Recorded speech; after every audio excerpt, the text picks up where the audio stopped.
Most runners blow it before they even hit mile 2. Not because they're out of shape, not because they trained wrong, because of one specific mistake that happens in the first few minutes of almost every single run, and most people have no idea they're doing it. Here's what's wild. This mistake doesn't feel like a mistake. It actually feels like you're doing great. Your legs feel fresh, your energy is high, you're moving, you're motivated. And that's exactly when it happens. That's exactly when you start sabotaging the rest of your run without realizing it. I've talked to hundreds of runners about this. Beginners, people who've been running for years, people training for their first 5K, people who've finished marathons. Almost all of them were making this same mistake. Once they fixed it, everything changed, not eventually. Within the very next run. If you're new around here, welcome. This channel is where running actually gets explained in a way that makes sense. Subscribe so you don't miss what's coming next, because we go deep on this stuff every week. Now, before I tell you exactly what this mistake is, I want to paint a picture because I think you're going to recognize yourself in it immediately. And if you do, drop a comment and tell me where you're watching from. City, state, wherever you are. I love knowing who's in this community. Picture this. It's early morning. You slept okay, you've got your shoes on, your playlist is set, and you step outside for your run. The first 30 seconds feel amazing. Your legs feel light. The air is cool. You've been looking forward to this. And so naturally, you go. You just run. At the pace that feels right in that moment, which because everything feels fresh and good, ends up being faster than you should be going. By mile 1, you're cruising. By mile 1.5, something starts to shift. Your breathing gets a little heavier than you'd like. Your legs feel slightly less springy. By mile 2, you're working noticeably harder than you were 5 minutes ago, and you haven't even hit the halfway point of your planned run. And by mile 3, some version of the following thought crosses your mind. I need to stop, or at least slow way down. What happened? What happened is the mistake, and the name for it is going out too fast. But the reason it keeps happening, and the reason it's so hard to fix, is way more interesting than just slow down. Let me explain. Your body has two completely different energy systems it uses when you run. Think of them like two separate fuel tanks. The first one is your aerobic system. It runs on oxygen, it's incredibly efficient, it can sustain effort for a very long time, and it's the one you want to be using for almost all of your run. The second one is your anaerobic system. It's powerful, it kicks in fast, but it burns through fuel at a ridiculous rate and produces a byproduct called lactic acid that makes your muscles feel heavy and your breathing go ragged. Here's the thing nobody tells you clearly enough. When you start your run, your body doesn't immediately switch on the aerobic system at full capacity. It takes a few minutes, usually somewhere between 3 and 5 minutes, for your cardiovascular system to fully warm up, for blood flow to reach your working muscles efficiently, and for your aerobic engine to actually come online. During those first few minutes, your body is leaning heavily on that second fuel tank, the fast-burning one. So what do most runners do during those first few minutes when their legs feel fresh and their energy is high? They run fast. They run at a pace that would be totally fine once they're warmed up. But at minute 1, that same pace is pulling hard from the wrong energy system. By the time the aerobic engine actually kicks in and is ready to carry them, they've already burned through a significant chunk of their anaerobic reserves. And those don't come back in the middle of a run. This is why mile 2 feels so much harder than mile 1, even though you haven't sped up. You haven't sped up, but your body has switched gears underneath you, and now it's trying to sustain an effort on fumes that it was supposed to sustain on a full tank. Have you ever noticed that feeling? That moment around mile 2 where suddenly the run feels like it jumped in difficulty out of nowhere? That's not a fitness problem, that's a pacing problem, and it's totally fixable. So here's the practical fix, and it's going to feel uncomfortable the first few times you do it, not physically, but psychologically. The fix is to deliberately, intentionally run slower for the first 10 minutes of every run. Not just a little slower, noticeably slower, almost frustratingly slow. We're talking about a pace where you could carry on a full conversation without any strain whatsoever, where if someone saw you from across the street, they might wonder if you're even trying. That kind of slow. I know that sounds almost offensive. But give me a second here. There's a runner I used to talk to named Marcus. He'd been running recreationally for about 3 years, 3 or 4 days a week, and he was consistently frustrated because every run felt like a battle. He'd go out feeling good and come home feeling destroyed. He blamed his fitness. He thought he just wasn't built for distance. He tried running more days. Same result. More miles. Same suffering. When I explained this concept to him and convinced him to spend the first 10 minutes of his next run going genuinely easy, slower than his usual pace, slower than felt productive, he came back completely confused. Because the run felt easy. Not just the first 10 minutes, but the whole thing. He went further than he usually did. He finished with energy left over, and the next day, his legs weren't wrecked. Nothing about his fitness had changed overnight.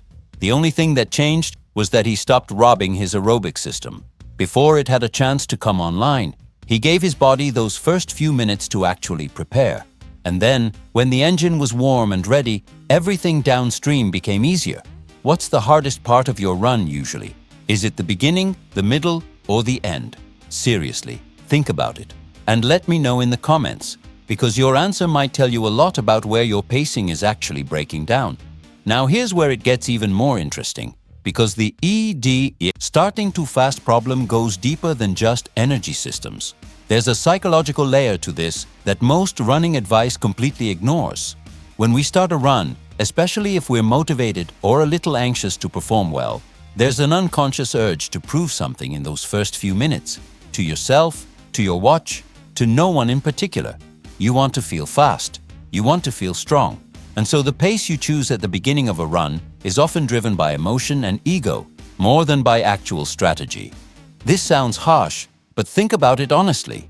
How many times have you looked at your first mile split and felt a little proud because it was faster than usual? Right before the rest of the run completely fell apart. That first mile felt like evidence of fitness. It was actually evidence of poor pacing. And the cruel irony is that the faster your first mile, the slower your overall average tends to be. That's been measured over and over in runners of every level. The psychological shift you need to make is to stop thinking of a slow start as weakness. Start thinking of it as strategy. Elite runners, the ones who run times that seem almost inhuman, treat their pacing like a deliberate plan, not a reaction to how they feel. They know that the goal isn't to feel fast at minute 1. The goal is to still be running well at mile 4, mile 6, mile 10. The first mile is not the performance. The first mile is the setup. And this reframe genuinely changes things. When you go out easy on purpose with full intention, it stops feeling like you're holding back. It starts feeling like you're being smart. But here's what nobody talks about. And this is the part that I think is going to stick with you. This mistake, going out too fast, isn't just about wasted energy or lactic acid or heart rate zones. It's about how your brain responds to suffering early in a run. When you push too hard in the first couple miles and your body starts sending distress signals, your brain does something very predictable. It starts negotiating. It starts calculating how much longer this is going to hurt. It starts looking for a reason to stop.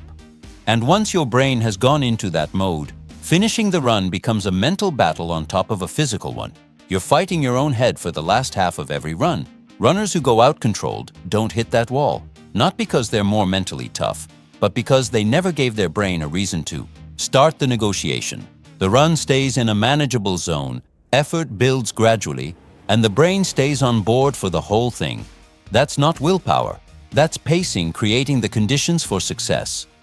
Think about the last time a run felt genuinely good from start to finish. Was it a day when you flew out of the gate? Or was it a day when, for whatever reason, maybe you were tired, maybe you were being cautious, you started a little slower than usual and just kind of settled in? I'd bet money it was the second one. Be real with yourself on that. So let's put this all together in a way you can actually use starting today. The next time you head out for a run, set an intention before you even start moving. Not a pace goal, not a distance goal, just this. For the first 10 minutes, I am going to run slower than feels necessary. I'm going to breathe through my nose if I can. I'm going to feel like I'm barely working. And I'm going to trust that this is exactly right. After those 10 minutes, check in with your body. Your breathing should be steady. Your legs should feel engaged but not taxed. And here's the thing. At that point, you'll have a very clear, honest read on how your body is actually doing that day. Not how it feels in the first 30 seconds of adrenaline, but how it's genuinely performing. And then you can make a real decision about how to run the rest of your workout. Some days, you'll realize you have a ton of energy and you can push into the second half. Other days, you'll realize you're more tired than you thought, and the easy pace is actually where you need to stay. Both of those are good outcomes. Both of those are you running intelligently instead of just reactively. The difference between runners who improve consistently and runners who stay stuck at the same level for years often isn't talent. It isn't even how much they train. It's whether they've learned to run with intention from step one.